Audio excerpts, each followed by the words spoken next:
Assalamualaikum warahmatullahi wabarakatuh. Perkenalkan, nama saya Muhammad Romanto dengan NIM 215221002. Selaku moderator pada presentasi kali ini, kami dari kelompok 12 akan menyampaikan tentang UGF atau ANOVA, Analysis of Variance. Perkenalkan anggota kelompok kami yang pertama yaitu Muhammad Romanto dengan NIM 215221002. Yang kedua, Juniyar Abdillah Musofa dengan NIM 215221005, dan yang terakhir yaitu Muhammad Zaki Naufal Zikri dengan NIM 215221006. Materi yang akan dibahas pada presentasi kali ini yang pertama yaitu pengertian ANOVA, yang kedua mengapa disebut ANOVA, yang ketiga hipotesis ANOVA, yang keempat mengapa menggunakan hipotesis dengan ANOVA, yang kelima asumsi yang harus dipenuhi, yang keenam tipe ANOVA, yang ketujuh ANOVA satu arah, dan yang terakhir ANOVA dua arah. Oke, langsung saja kita ke materi yang pertama yang akan disampaikan oleh Mas Junizar. Kepada Mas Junizar, saya persilahkan. Baik, untuk materi yang pertama ada pengertian ANOVA. ANOVA atau Analysis of Variance adalah metode analisis statistika yang termasuk ke dalam cabang statistika inferensi. ANOVA ini digunakan untuk menguji perbedaan mean atau rata-rata data lebih dari dua kelompok. Kemudian untuk materi yang kedua, mengapa disebut Analysis of Variance? Mengapa disebut Analysis of Variance bukan Analysis of Mean? Padahal yang akan diuji adalah means atau rata-rata. Jadi karena untuk menguji ada tidaknya perbedaan rata-rata 3 kelompok atau lebih dilakukan dengan membandingkan varian. Sehingga bisa diketahui apakah terdapat perbedaan atau tidak. Kemudian untuk yang ketiga ada materi tentang hipotesis. Nah, hipotesis dalam analysis of variance ada dua tipe. Yang pertama H0 itu BU1 sama dengan BU2 sama dengan BU3 sama dengan detik sama dengan BUN, di mana tidak ada perbedaan yang nyata antara rata-rata hitung dari kelompok. Kemudian yang kedua ada H1, mana BU1 tidak sama dengan BU2, tidak sama dengan BU3, tidak sama dengan detik-detik, tidak sama dengan BUN, mana ada perbedaan yang nyata antara rata-rata hitung dari N kelompok. Oke, terima kasih kepada Mas Juniyar. Untuk materi yang keempat saya akan sampaikan oleh saya sendiri. Materi yang keempat yaitu mengapa menggunakan hipotesis dengan ANOVA. Yang pertama yaitu memudahkan analisis beberapa kelompok sampel yang berbeda dengan resiko kesalahan kecil. Yang kedua, mengetahui signifikan perbedaan rata-rata U antara kelompok sampel yang satu dengan yang lain. Yang ketiga, analisis varian relatif mudah dimodifikasi dengan dapat dikembangkan untuk berbagai bentuk percobaan yang lebih rumit. Selain itu, analisis ini juga masih memiliki keterkaitan dengan analisis regresi. Yang kelima yaitu asumsi yang harus dipenuhi. Asumsi yang harus dipenuhi yaitu pertama yaitu data distribusi normal. Yang kedua, varian atau ragamnya homogen. Yang ketiga, masing-masing sampel saling bebas. Yang keempat, komponen-komponen dalam modelnya bersifat aditif, dalam artian saling menjumlah. Materi yang keenam yaitu tipe ANOVA.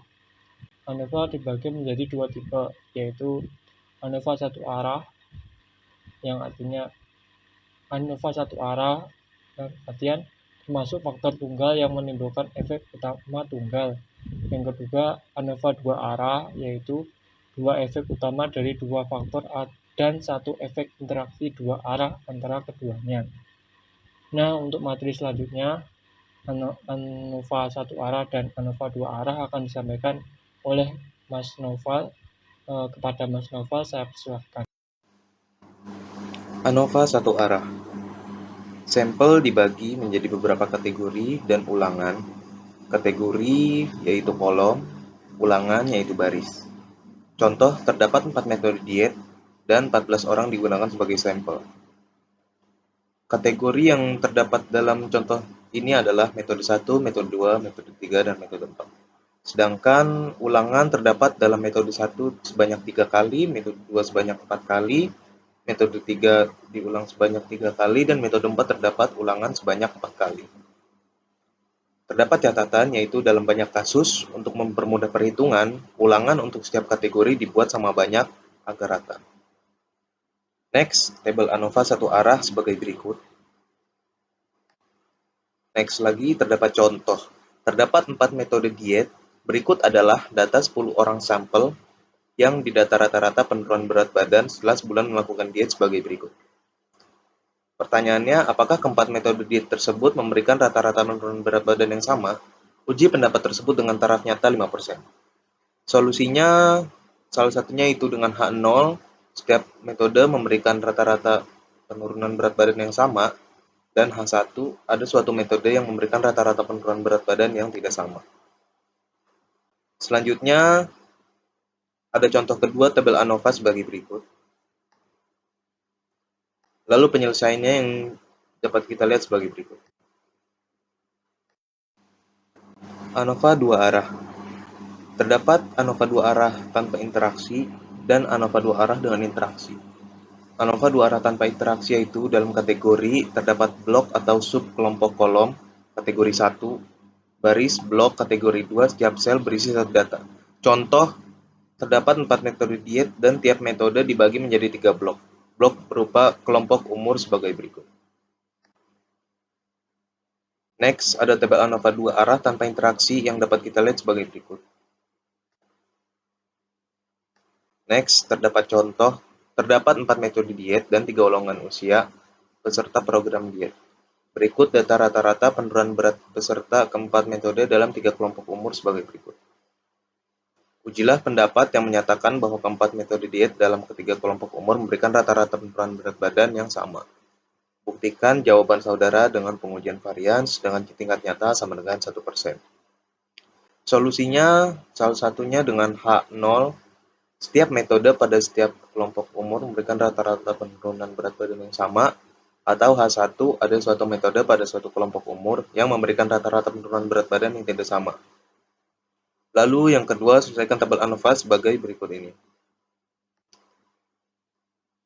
Next, penyelesaian JKT, JKB, JKK, dan JKG sebagai berikut. Next, ANOVA dua arah dengan interaksi. Dalam kategori terdapat blok atau subkelompok, kolom yaitu kategori 1, baris menjadi blok atau kategori 2. Setiap blok diulang, satu sel berisi beberapa data. Dengan pengulangan dalam tiap blok seperti ini, interaksi antara kolom dan baris dapat diketahui. Contoh, terdapat 4 metode diet dan tiap metode dibagi menjadi 3 blok dan tiap blok diulang 3 kali sebagai berikut. Next, tabel ANOVA 2 arah dengan interaksi yang dapat kita lihat sebagai berikut ini. Next, seperti ini. Next, ada contoh. Terdapat 4 metode diet, 3 kelompok umur, dan 3 ulangan. Berikut adalah rata-rata penurunan berat badan setelah 1 bulan melakukan diet. Ujilah apakah penurunan berat badan sama untuk setiap metode diet, kelompok umur, dan interaksi dengan taraf uji 5%. Terdapat 4 metode diet dengan taraf uji 5%. Lalu solusinya H0, semua perlakuan metode diet, kelompok umur, interaksi memberikan penurunan berat badan yang bernilai sama. Lalu H1, ada suatu perlakuan, suatu metode diet, kelompok umur, interaksi memberikan penurunan berat badan yang bernilai tidak sama. Next, dapat kita lihat penyelesaiannya sebagai berikut. Next lagi, tabel ANOVA sebagai berikut. Dengan kesimpulan, perhitungan menunjukkan bahwa rata-rata penurunan berat badan pada baris atau kelompok umur dan interaksi tidak berbeda atau masih dianggap sama. Sedangkan rata-rata penurunan berat badan dalam kolom atau metode diet dapat dikatakan berbeda. Sekian materi ANOVA 1 dan ANOVA 2 yang dapat saya sampaikan. Selanjutnya saya kembalikan kepada moderator. Terima kasih. Baik, itu tadi pemaparan pemateri dari kelompok kami. Apabila ada salah kata, saya mohon maaf. Wabillahi taufiq wal hidayah. Wassalamualaikum warahmatullahi wabarakatuh.